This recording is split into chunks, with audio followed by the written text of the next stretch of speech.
L'Iran a l'arme nucléaire.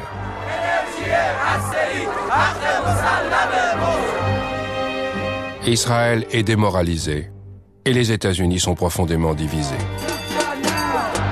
Pendant 6 semaines, nous avons suivi les événements au Proche-Orient. Le lieu du jugement dernier, Israel lives. Où la tension ne cesse de croître. Israel lives. Faut-il se préparer à un scénario catastrophe? Nous allons aujourd'hui briser un tabou et mettre en lumière la dynamique du puissant lobby pro-israélien aux États-Unis.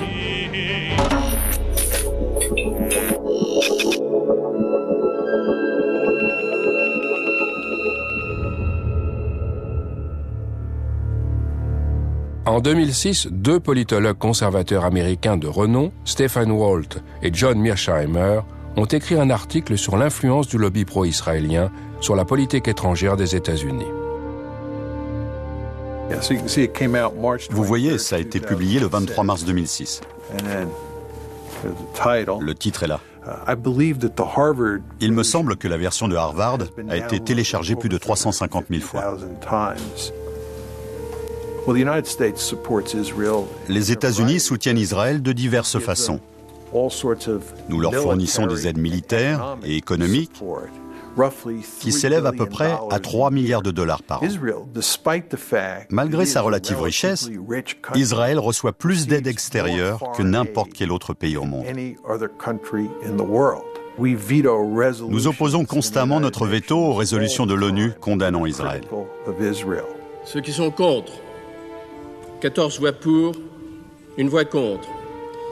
Le projet de résolution n'est pas adopté par suite du vote négatif d'un membre permanent du Conseil. Those against? Those against? Ceux qui sont contre. Et les États-Unis parlent même de recourir à la force militaire contre l'Iran. Pourquoi craignent-ils tellement de voir l'Iran se doter de l'arme nucléaire? S'il y a une telle inquiétude à l'heure actuelle, c'est à cause des pressions du lobby.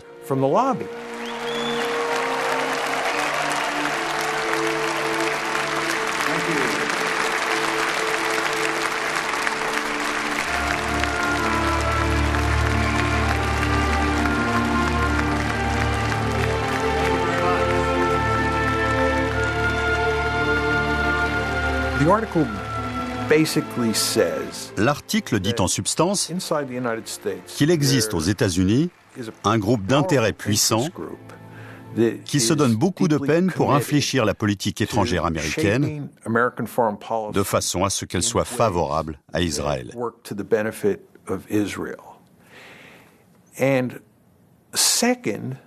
Et deuxièmement, nous soutenons que les politiques que les États-Unis choisissent de mettre en œuvre au Proche-Orient, à cause des pressions exercées par le lobby au moment de la prise de décision, ne sont pas dans l'intérêt national.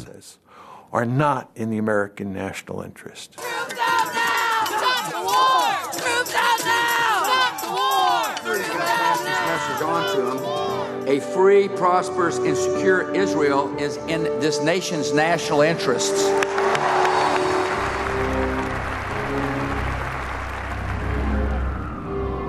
En ces temps d'insécurité politique et de défaite annoncée en Irak, l'article a fait scandale aux États-Unis.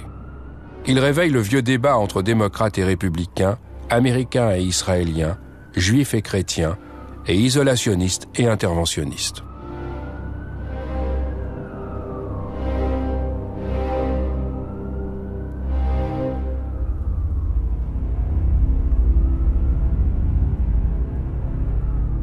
Cet essai ne repose sur rien. Conseiller du Pentagone jusqu'en 2004, le néoconservateur Richard Perle a été l'un des promoteurs de la guerre en Irak et est un fervent partisan de la politique étrangère pro-Israël. L'idée qu'il y a des gens à Jérusalem qui tirent les ficelles de nos institutions et que ces institutions sont en quelque sorte contraires aux intérêts de l'Amérique et préfèrent œuvrer pour Israël, cette idée ne repose sur rien. Je suis très surpris qu'ils n'aient pas essayé de protéger leur réputation en faisant des recherches vraiment rigoureuses et solides qu'ils puissent défendre. D'ailleurs, ils ont été démolis par Alan Dershowitz. Il ne reste plus rien après le... Mais pourquoi ont-ils... Je ne sais pas pourquoi ils ont fait ça. Je ne sais pas. Il y a des choses dans cet article qui m'ont vraiment fait grimacer. Il n'est pas représentatif de la valeur universitaire de Mearsheimer et Walt. Lawrence Wilkerson est un vétéran du Vietnam. Son père était pilote pendant la Deuxième Guerre mondiale et son fils est dans l'Air Force. Il a été le directeur de cabinet de Colin Powell de 2000 à 2005. Mais il éclaire plusieurs choses d'un jour nouveau. Et la plus importante, c'est qu'on ne débat pas de ce sujet en Amérique. On ne peut pas parler de ça. C'est ce qui ressort. Ensuite, il y a la remise en cause post-guerre froide de la valeur stratégique d'Israël pour l'Amérique. Il y a 10 ans, on ne pouvait pas parler du lobby pro-israélien. Aujourd'hui, on peut. C'est un sujet explosif et polémique, mais on en parle. Tony Judd est né en Angleterre juste après la Deuxième Guerre mondiale de parents juifs ashkénazes. Dans les années 60, il a travaillé dans un kibboutz et pour Tsahal. D'après lui, l'État d'Israël est en train de perdre toute crédibilité. J'ai écrit un article pour le New York Times à l'époque de la publication de l'essai Mearsheimer-Walt, un contre-édito. C'était une commande. Et j'ai dit à la rédaction, vous auriez dû citer Mearsheimer-Walt. Ils n'en avaient pas parlé. Ils l'ont admis, ce qui était déjà un changement. Mais ils ont insisté pour que quelque part dans l'article, je mentionne le fait que j'étais juif. Pour se couvrir. Un article critique sur le lobby israélien, oui, mais il est juif, alors ça va. Voilà où on en est. Ce n'est pas drôle de se faire traiter d'antisémite et d'entendre dire que vos recherches sont bâclées. Ce n'est pas drôle de se faire pilonner jour après jour et de ne voir que très peu de gens prendre votre défense. Mais on savait à quoi s'attendre. On savait que c'était le prix à payer pour cet article. Ils ont raison. Mais ils ont tort. Ils ont raison d'un point de vue strictement géopolitique et géostratégique, un domaine que j'ai passé ma vie à étudier. Israël n'a plus de valeur stratégique pour les États-Unis, comme c'était le cas pendant la guerre froide. Non seulement ça, mais c'est même devenu un fardeau stratégique pour l'Amérique. Ça fait une grosse différence avec l'époque de la guerre froide. En même temps, le stratège éclairé en moi dit que ça n'a aucune importance. Parce que les liens entre l'Amérique et Israël sont tellement étroits et forts que la géostratégie, la stratégie politique ou la grande stratégie n'ont ici aucune valeur.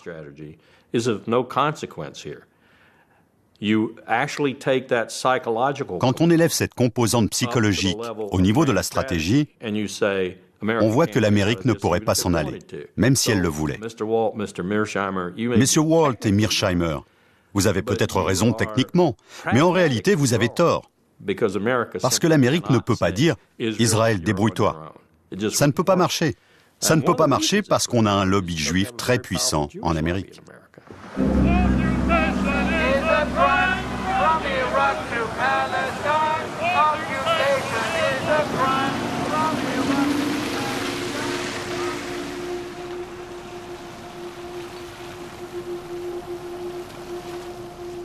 Pour Walt et Mearsheimer, le lobby pro-israélien se compose des organisations juives et du groupe de pression politique EIPAC, mais aussi des millions de chrétiens évangéliques.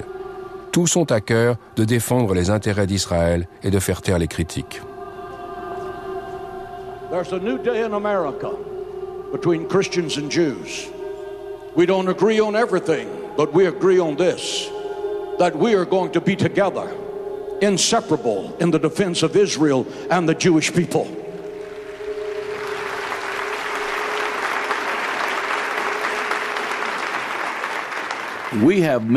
Notre infrastructure compte plusieurs millions de personnes. On a plus de 22 000 leaders spirituels, dont certains ont entre 1 million et 1,5 million de noms dans leur fichier d'adresse. Les plus grands télévangélistes d'Amérique soutiennent notre action parce que tous les évangéliques obéissent à la Bible. Et la Bible nous enjoint clairement de soutenir l'État d'Israël. Pour John Hagee, il est du devoir des chrétiens de soutenir Israël. De la même façon, il considère l'Iran et les autres États islamiques hostiles à l'État hébreu comme l'antéchrist. Après la dernière guerre au Liban en 2006, sa congrégation a réuni 8 millions de dollars pour venir en aide aux Israéliens. Again, there's a new Hitler, and he's the president of Iran, and he intends to build nuclear weapons, and his brazen declarations against the Jews in America have been carried on the front pages of America's newspapers. Ladies and gentlemen, we must demonstrate courage. We must demonstrate intellectual honesty. We must demonstrate the willingness to stand up and to speak out. We must act now to stop Iran before the maniacal dream of exterminating the Jewish people becomes a nuclear holocaust. And I am hopeful that the American government will have the courage to help Israel in its day of adversity against tyrants.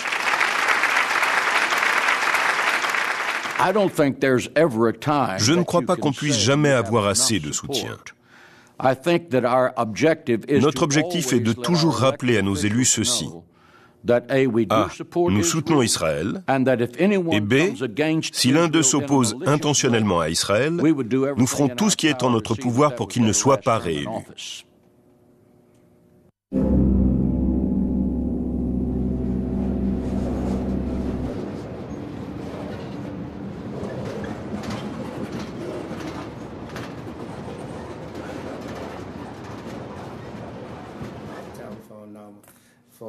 Earl Hilliard était membre du Congrès.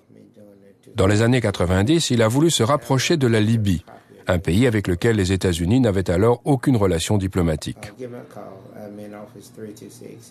Hilliard s'est rendu à Tripoli à plusieurs reprises et a noué des liens étroits avec Kadhafi. Voilà ce qu'a fait l'AIPAC.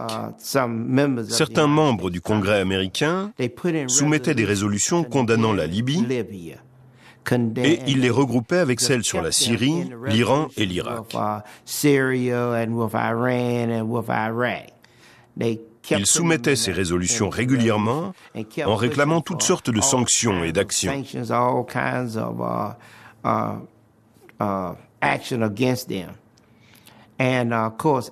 Bien sûr, je votais contre à chaque fois, et d'autres ont commencé à faire de même.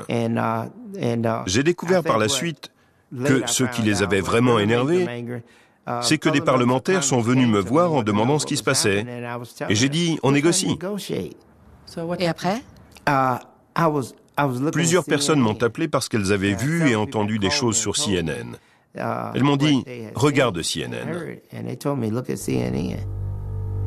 En pleine période préélectorale, son adversaire politique dans ce district d'Alabama reçoit de New York une contribution de 300 000 $ pour sa campagne. Un don exceptionnel. Ils ont inondé la radio et la télévision de spots publicitaires. Il faut bien comprendre l'ambiance qui régnait dans le pays.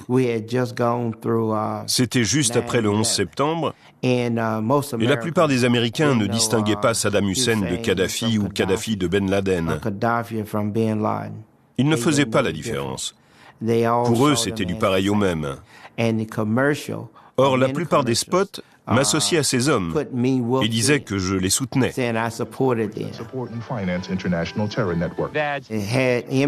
Ils montraient les avions fonçant sur le World Trade Center. On continuait à faire régulièrement des sondages. Et je peux vous dire que ma cote a rapidement chuté. Il faut avouer que ça a été bien organisé et rondement mené. Après coup, je me suis dit, bon sang, ils avaient tout prévu. J'ai perdu l'élection.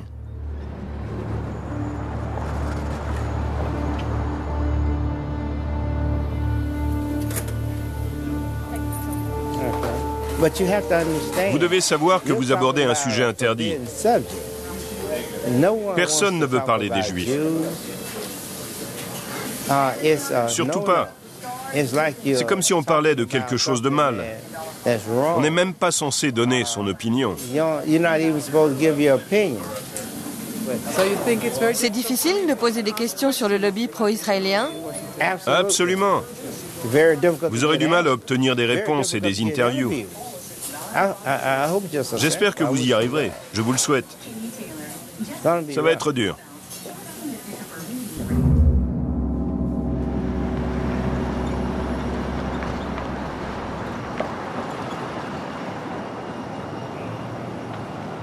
Il y a une machine énorme et très puissante qui sait immédiatement quand quelqu'un défend des opinions anti-israéliennes et qui passe aussitôt à l'attaque. Je vais vous donner un exemple très concret. Il m'est arrivé de mentionner l'essai Mearsheimer-Walt une fois au cours d'une conférence dans une des universités où j'enseigne. Dans les 48 heures qui ont suivi, j'ai reçu un email d'Alan Dershowitz. Qui est-ce? Alan Dershowitz est professeur à Harvard et il défend le lobby juif américain comme un chien de garde. Il m'a envoyé un email dans lequel il me disait en substance que, d'après lui, en prenant la défense de l'essai Walt-Mearsheimer, je ne rendais pas justice à la relation israélo-américaine, à l'existence d'Israël dans le monde, etc. Parce que c'était un document terriblement contestable et inexact. Il a même joint au message sa propre réponse à l'essai Walt-Mearsheimer, en me conseillant de m'en servir comme contrepoids dans mon cours. Je n'utilisais même pas l'essai pour mon cours. Je le mentionnais simplement pour montrer la colère de certaines personnes face à l'absence de discussion et au manque de débat sur ces sujets en Amérique. Et 48 heures plus tard, j'avais un des chiens de garde du lobby juif sur les talons. Comment a-t-il pu le savoir? Partout en Amérique, dans tous les campus universitaires, il y a des gens qui sont là pour faire ce qu'il a fait, pour protéger les intérêts des Juifs américains et les intérêts d'Israël en Amérique.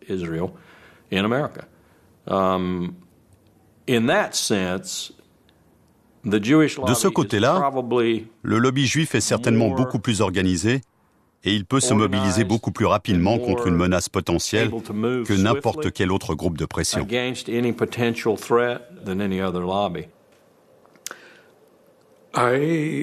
Cet automne, j'ai été invité à faire une conférence pour une organisation qui s'appelle 2020. On s'était mis d'accord sur le sujet de l'intervention, la politique étrangère américaine au Proche-Orient et le lobby pro-israélien, parce que les journaux en parlaient beaucoup à l'époque. Ils m'ont contacté une semaine avant la conférence. Le secrétaire de l'organisation m'a informé que l'événement aurait lieu au consulat polonais. C'est apparemment là qu'ils avaient l'habitude de se réunir.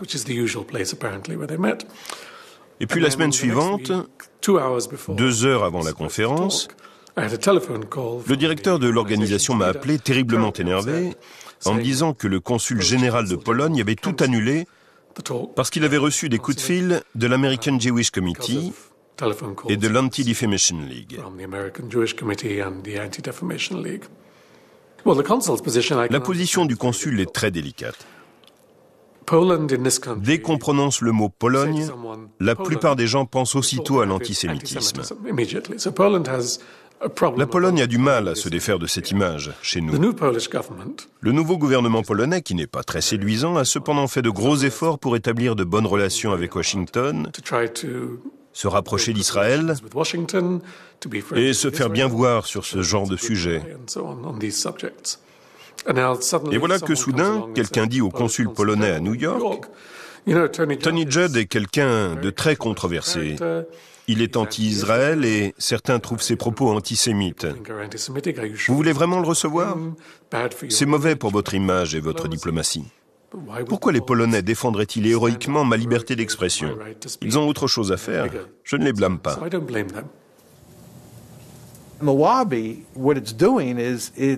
Ce que fait le lobby, c'est qu'il s'attaque à nous de façon très agressive dans le but de nous réduire au silence.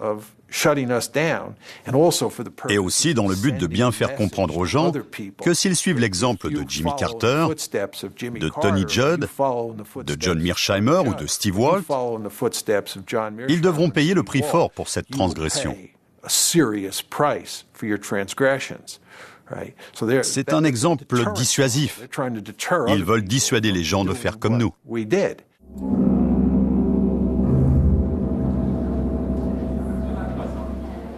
Kenneth Roth est le directeur exécutif de Human Rights Watch, une ONG indépendante qui enquête sur les violations des droits de l'homme. Après son rapport sur la guerre au Liban, Roth a été pris à partie. I was wondering if you can comment on the fact that in the press in the United States you are called an anti-Semite and demonizing the Jewish state concerning Human Rights Watch reporting in the Lebanon war.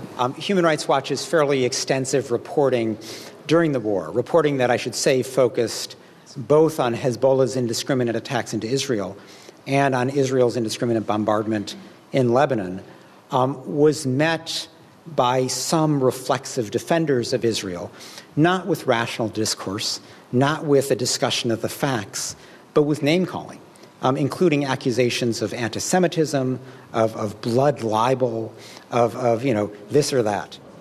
On a l'habitude d'être attaqué par les gouvernements qu'on critique. Mais là, le gouvernement israélien est resté assez silencieux.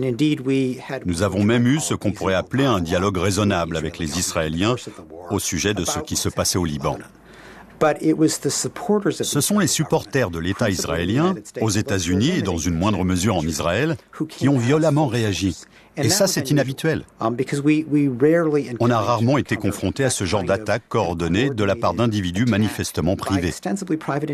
Des gens qui ne font pas partie du gouvernement israélien, mais qui se sont donnés pour rôle de défendre Israël systématiquement, quelle que soit sa conduite.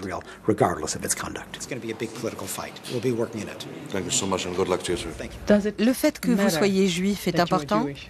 Je pense que dans le cadre du débat sur la guerre au Liban, c'était important, parce qu'il était plus difficile pour les défenseurs systématiques d'Israël de me traiter d'antisémite. Ce n'était pas crédible. Mon père a fui les nazis et les parents de ma mère ont échappé au pogrom en Pologne et en Biélorussie. Je n'ai pas le profil d'un antisémite. Bien sûr, il y a le vieil argument du juif qui se hait lui-même, mais ça ne me correspond pas non plus. Et plus personne ne tient ce genre de discours. Pourquoi ? Pourquoi ne pas laisser les incompétents comme moi faire leur petit speech ? Remontons un peu dans le temps. Ça n'a pas toujours été comme ça. Ça a commencé dans les années 70. Avec la montée des politiques identitaires en Amérique, il a d'abord été en vogue, puis politiquement et économiquement normal, de se dire noir américain, italo-américain ou irlandais américain. Mais personne ne dit « je suis juif américain ». Et entendre « tu es juif américain », c'est un peu dérangeant. Il faut pourtant qu'ils aient une identité. Et ce besoin d'avoir une identité culturelle au même titre que les Italo-américains, les Noirs américains ou les Hispano-américains, s'est traduit par deux facteurs d'identification extérieure. Israël, d'une part, et Auschwitz, de l'autre. Un dans l'espace et un dans le temps. Être juif, c'est être ému par le souvenir de la Shoah et s'identifier à Israël. Même si vous n'avez aucun lien personnel avec la Shoah et que vous n'êtes jamais allé en Israël, ce qui est le cas de la plupart d'entre eux. Le résultat, c'est qu'ils sont extraordinairement susceptibles, politiquement et personnellement. Ce n'est pas une invention politique, ça se sent vraiment. Dès qu'ils ont conscience d'une critique contre Israël ou d'un oubli de la Shoah. Parce que ça touche à l'identité même des Juifs américains.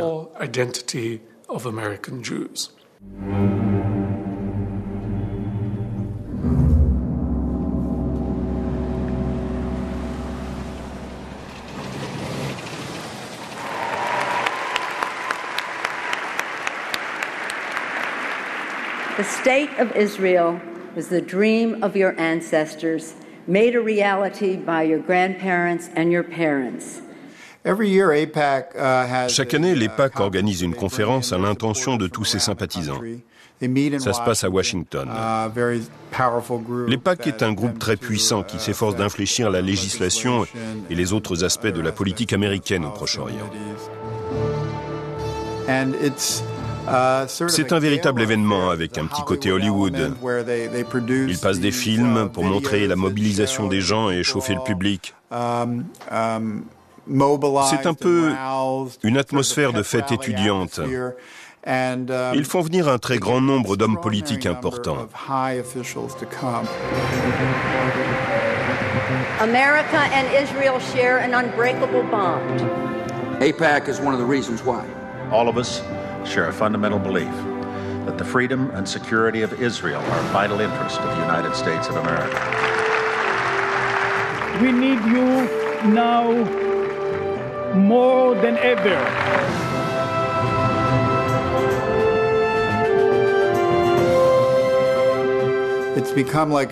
C'est devenu une sorte de rituel. Les personnalités sont obligées d'y aller pour montrer qu'elles soutiennent l'EPAC. On y voit la moitié du Congrès, des hauts fonctionnaires, et chaque année, ils ont un orateur principal qui est toujours quelqu'un de très haut placé. From Florida, Bill Nelson. From Nebraska, Ben Nelson. From Illinois, Barack Obama. From Arkansas, Mark Ryan. Can we have a picture first, please? Wait. I think I might have blinked on that one. From South Carolina, Joe Wilson. From California, Lynn Woolsey. From Oregon, David Wu.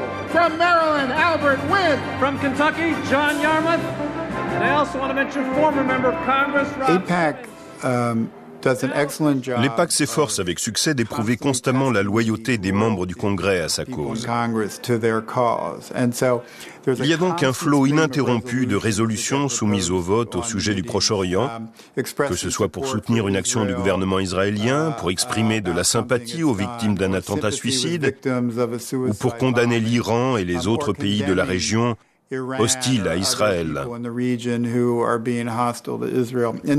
Ces résolutions sont autant de tests qui permettent d'éprouver la loyauté des parlementaires sur le sujet. Ceux qui votent comme le souhaite l'EPAC sont récompensés de diverses façons, en particulier par les contributions qu'ils reçoivent des sympathisants de l'EPAC pour leur campagne. L'EPAC lui-même ne donne pas d'argent.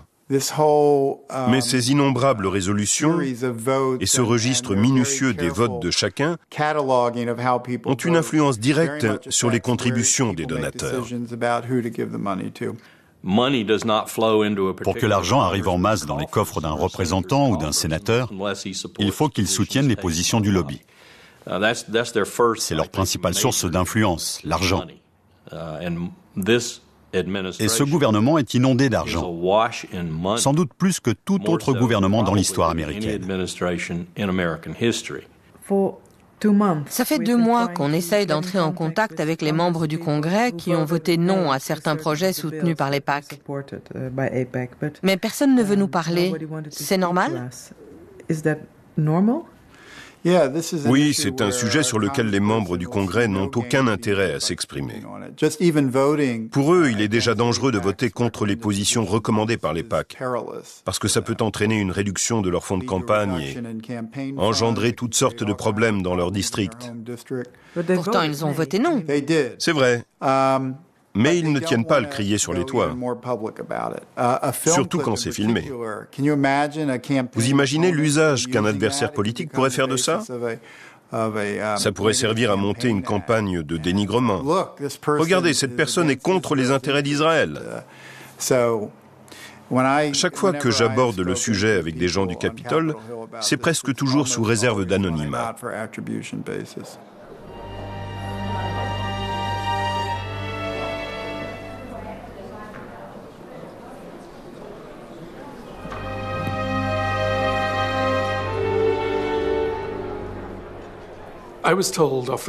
Un jour, un sénateur démocrate très connu m'a parlé en confidence.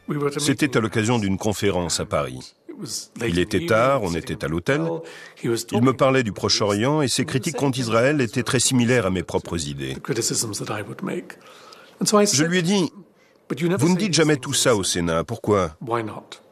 Vous avez peur de perdre le vote juif ? Il m'a répondu, pas du tout. Ça n'a rien à voir avec le vote juif. Je viens d'un État, je ne peux pas vous dire lequel bien sûr, où il y a très peu de juifs. Et quoi qu'il advienne, ils continueront à voter pour moi. Ce n'est pas le vote juif, le problème n'est pas là. Ce n'est pas non plus l'argent, je ne reçois pas d'argent du lobby pro-israélien. Mais il a ajouté, imaginez que j'arrive au Sénat et que je fasse un discours émouvant pour expliquer que nous devons prendre nos distances vis-à-vis d'Israël et mieux comprendre la situation des Palestiniens. Je convaincrai peut-être 5 ou 10 sénateurs de voter une motion générale à l'encontre d'Israël, au mieux, mais rien de plus. Et après ça, a-t-il ajouté, je serai fini au Sénat. Plus personne ne voterait dans mon sens si je voulais obtenir quelque chose pour mon État, une loi sur l'éducation, une loi de finances ou un impôt. N'importe quel projet de politique intérieure, sans rien avoir avec Israël, je serais puni.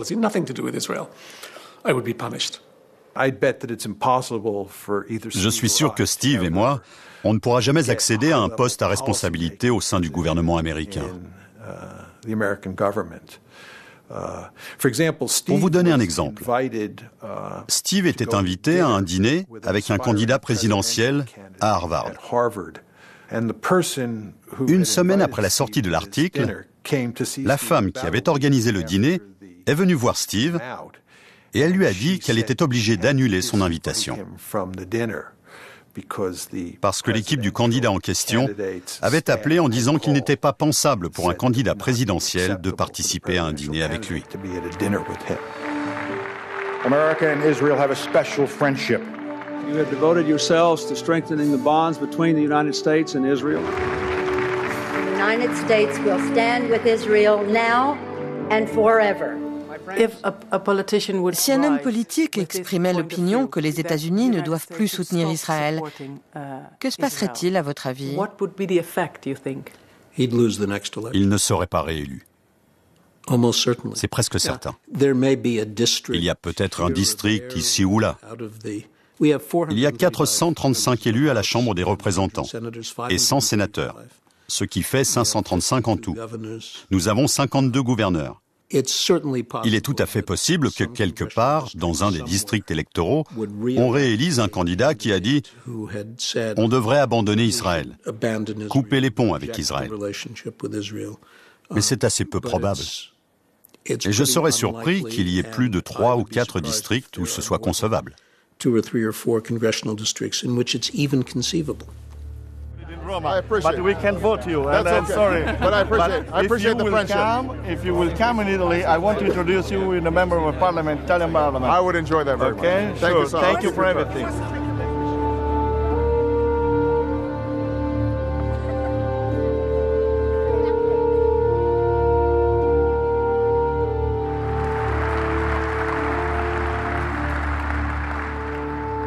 Friends owe it to friends to be as candid as possible. So let me say that a precipitous American withdrawal from Iraq would be a disaster for the United States and the entire Middle East.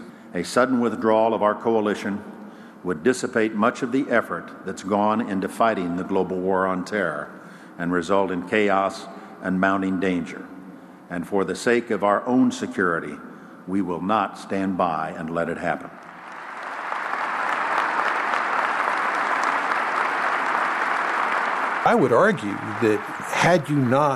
Je dirais que s'il n'y avait pas eu tous ces néoconservateurs à des postes importants au sein de l'administration Bush, Colin Powell n'aurait jamais fait cet exposé scandaleux au début du mois de février 2003, qui a joué un rôle si critique dans le retournement de l'opinion publique américaine.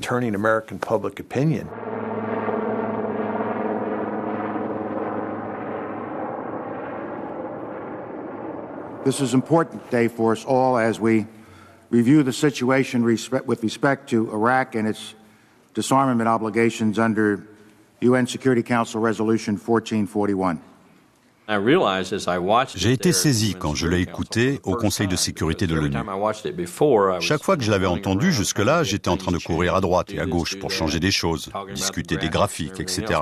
Mais là, au Conseil de sécurité, je suis resté assis à regarder Colin Powell faire son exposé. My colleagues, every statement I make today is backed up by sources, solid sources. These are not assertions. What we're giving you are facts and conclusions based on solid intelligence. As I show you these images, I will try to capture and explain what they mean, what they indicate to our imagery specialists. Let's look at one. The 4 that are in red squares represent active chemical munitions bunkers. Je ne serais pas parti en guerre en me fondant là-dessus. C'est ce que je me suis dit. La plupart des images pouvaient être interprétées d'une toute autre façon que la nôtre. As these drawings based on their description show, we know what the fermenters look like. We know what the tanks, pumps, compressors, and other parts look like. And we know a great deal about the platforms on which they are mounted. Je suis sorti du bâtiment des Nations Unies à la fin de l'exposé, ce 5 février, dans l'air froid et vivifiant de New York. Et je me suis dit, c'est totalement raté. Je prenais ça comme un échec personnel, parce que c'est moi qui avais tout préparé. Et puis, 2 ou 3 jours plus tard, après avoir dormi un peu et réfléchi à tout ça, je me suis demandé pourquoi les réactions semblaient finalement assez positives. On n'avait pas persuadé les gens qui étaient farouchement opposés, mais on avait eu un impact, en particulier sur les Américains. Et on avait aussi eu un petit impact sur la communauté internationale, surtout le Royaume-Uni. Et soudain, j'ai compris. C'était Colin Powell qui avait fait cet exposé, et il avait à peu près la même cote de popularité que Mère Teresa. Le peuple américain croyait Colin Powell. Si Colin Powell le disait, c'était forcément vrai. Je me suis senti encore plus mal. L'idée que j'ai eu ma part de responsabilité m'empêche parfois de dormir. The quantities were vast. Less than a teaspoon of dry anthrax, a little bit about this amount. This is just about the amount of a teaspoon. Less than a teaspoon of dry anthrax. Shut down. So the question you have to ask yourself is if the On ne peut que se demander, puisque les preuves étaient si fragiles, pourquoi Powell a pris la parole pour affirmer sans équivoque que l'Irak avait des armes de destruction massive et représentait une menace imminente. C'est parce qu'il y avait une pression intense à l'intérieur et à l'extérieur du gouvernement. Question. Qui exerçait cette pression? Réponse. Les néoconservateurs, presque à eux seuls. Dick Cheney et ses laquais, en particulier Richard Perle et Doug Feist, ont élevé l'art du mensonge à un niveau encore inconnu jusque-là. Le pétrole était-il le dessein principal du président Bush et du vice-président Cheney? Les armes de destruction massive, la défense de la démocratie, je n'y crois pas un instant. Ils n'ont pas fait cette guerre pour instaurer la démocratie. Ils ont invoqué le combat pour la démocratie afin d'apaiser les Américains et de leur donner une raison de soutenir la guerre. Reste à savoir quels étaient les vrais facteurs. Le lobby juif américain, avec notamment l'EPAC, en faisait évidemment partie. Il faudrait être naïf pour penser que ça n'a pas orienté les décisions de sécurité nationale, surtout celles de l'administration Bush. L'EPAC exerce une influence très forte à travers le vice-président Cheney, Elliott Abrams, Paul Wolfowitz et d'autres membres du gouvernement. Bien sûr, il ne faut pas perdre de vue le fait que les Israéliens fournissaient aussi au gouvernement américain des informations indiquant que l'Irak possédait des armes de destruction massive et présentait une menace imminente. Il y a un général israélien, Shlomo Brom, qui a écrit un article là-dessus. Il explique qu'Israël a directement contribué à convaincre les Américains et le reste du monde que l'Irak était une menace imminente. L'Irak n'était pas une menace imminente. Même si Saddam avait eu l'arme nucléaire, il n'aurait rien pu en faire. Mais on ne pouvait pas défendre ce point de vue à l'époque aux États-Unis. Il était très difficile de le soutenir en public et de créer un mouvement. Êtes-vous d'accord avec Mearsheimer et Walt pour dire que le lobby pro-israélien est en partie responsable de la guerre contre l'Irak? Oui, mais je ne l'aurais pas présenté comme eux. Je pense qu'ils sous-estiment certaines idées et qu'ils sous-estiment certaines émotions, si vous voulez. Ils ont une vision très froide et réaliste de la politique. Pour eux, il était totalement fou de déclarer la guerre à l'Irak, comme pour beaucoup d'entre nous à l'époque. Il y a donc forcément eu des pressions qui expliquent une décision aussi irrationnelle. Et bien sûr, il y en a eu. Mais ils sous-estiment les autres facteurs. L'illusion, par exemple, qu'on pouvait contrôler le pétrole irakien et la région stratégique. Et cette conviction si profondément américaine et qui n'a pas été inventée par le lobby juif, que l'Amérique sait comment doit fonctionner la démocratie, qu'elle est un modèle pour le monde et qu'il est de son devoir moral et de son droit de montrer l'exemple. Tout ça se mélange. Les idéaux, la conviction de l'excellence et des devoirs de l'Amérique, mais aussi le provincialisme américain, l'ignorance du monde extérieur et les pressions israéliennes.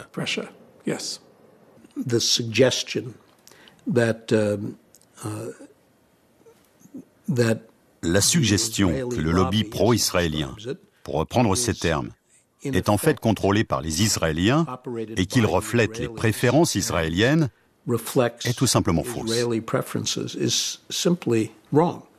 On peut tout à fait le prouver. Vous ne faites donc pas partie du lobby pro-israélien? Non, je ne fais pas partie d'un lobby pro-israélien. J'ai mes propres idées. J'ai de la sympathie pour Israël, comme la plupart des Américains. Je suis parfaitement capable d'exprimer des critiques à l'égard d'une politique israélienne qui me déplaît. Mais le plus important, c'est que le gouvernement israélien ne façonne pas la pensée des Américains pro-israéliens. Richard Perle répondrait probablement à votre question si vous parveniez à lui faire dire la vérité. Les intérêts d'Israël et ceux de l'Amérique sont identiques. Et donc, si je défends les intérêts d'Israël, je défends les intérêts de l'Amérique. Et moi, en tant que stratégiste, je lui dis, c'est des conneries. Il n'y a jamais eu, et il n'y aura jamais, j'en suis sûr, deux pays dont les intérêts nationaux coïncident tout le temps. C'est impossible.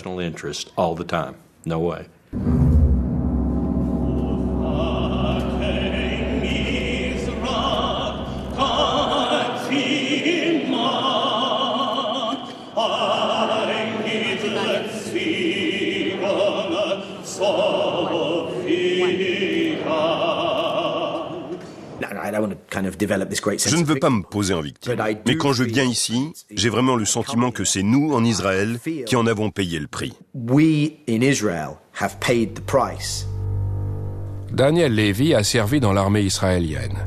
Il a été l'un des négociateurs israéliens aux pourparlers de paix de Genève, Oslo II et Taba. Aujourd'hui, il travaille à Washington et veut faire entendre une autre voix juive. Quelle surprise! Les Juifs américains ont généralement des opinions démocrates, y compris sur le Proche-Orient. Quand on sonde les Juifs américains, ils sont pour le processus de paix, pour l'engagement américain et pour les deux États distincts, tout comme ils étaient favorables aux pourparlers de Genève. Mais les dirigeants institutionnels de la communauté vont dans une toute autre direction, pour leurs propres raisons. Des raisons que je comprends et qui ne sont pas propres à la diaspora des États-Unis, mais qui influent sur la politique de nombreuses diasporas à travers le monde. Il s'agit de mon identité en tant que diaspora, mais aussi de ma culpabilité, de mon rôle politique dans cette nouvelle communauté, etc. Ils ont poussé la politique soi-disant pro-israélienne à Washington dans une direction totalement contraire au bien d'Israël. À cet égard, j'ai en effet l'impression qu'on en paye le prix.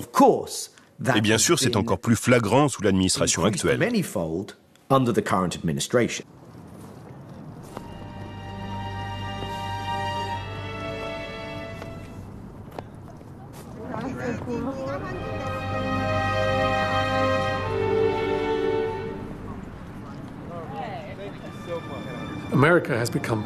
L'Amérique a contribué à renforcer le statut de victime d'Israël. Je pense que tout a commencé dans les années 70. quand la communauté afro-américaine a voulu obtenir d'être enfin dédommagée de l'esclavage et des conséquences de l'esclavage en mettant en avant le fait qu'elle était victime de l'histoire.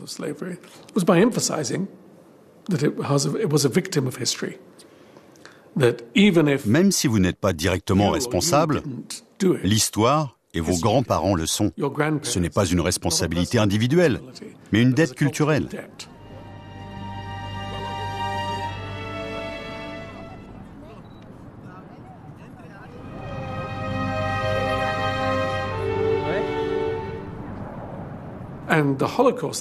La Shoah est bien sûr le symbole ultime du statut de victime. David Ben Gurion, le premier ministre israélien, le savait très bien. Il a utilisé ça en faisant d'Israël, du pays lui-même, une victime.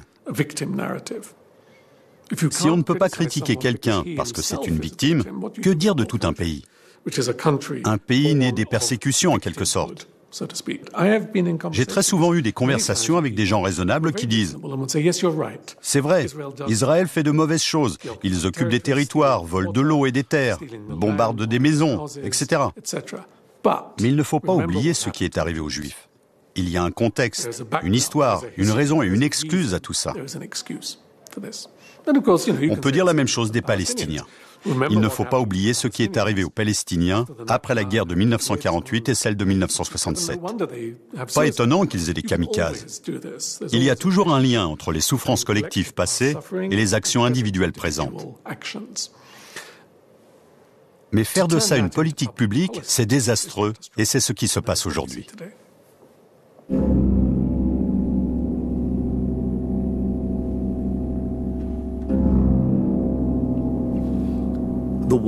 C'est le « et si ».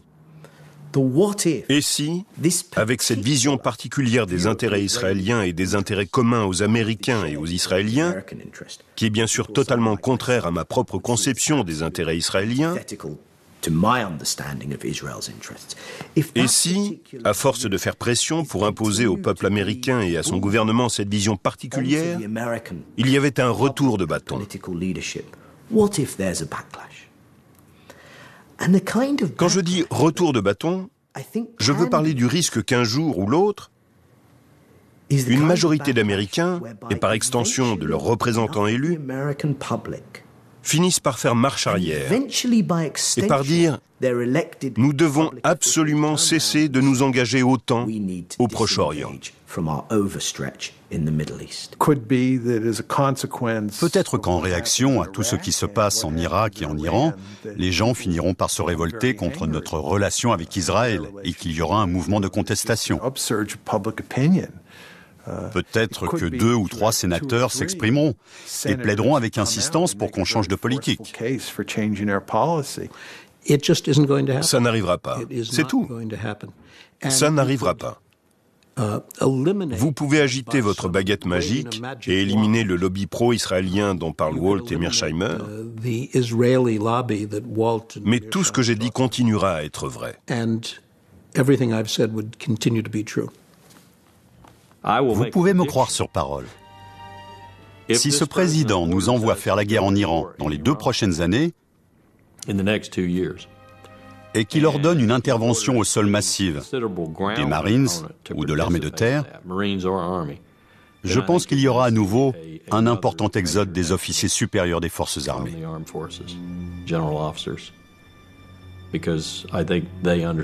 Parce que je crois qu'ils savent quelle erreur colossale ce serait de prendre une telle décision et combien cela nous rapprocherait de la 3e ou la 4e guerre mondiale. Appelez-la comme vous voudrez.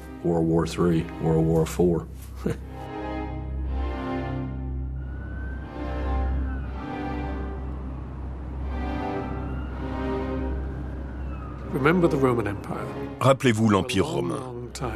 Pendant très longtemps, le comportement de la Judée a ennuyé les Romains sans vraiment les gêner.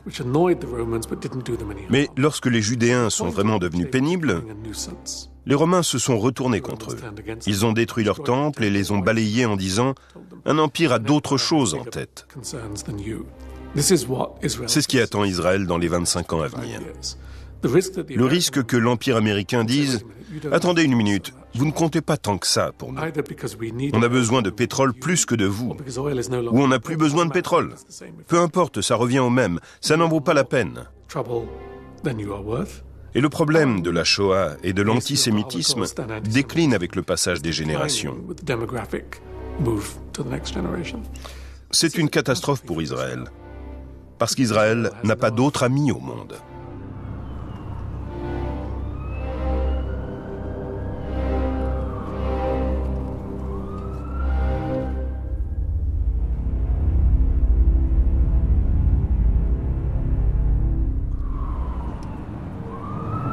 Merci.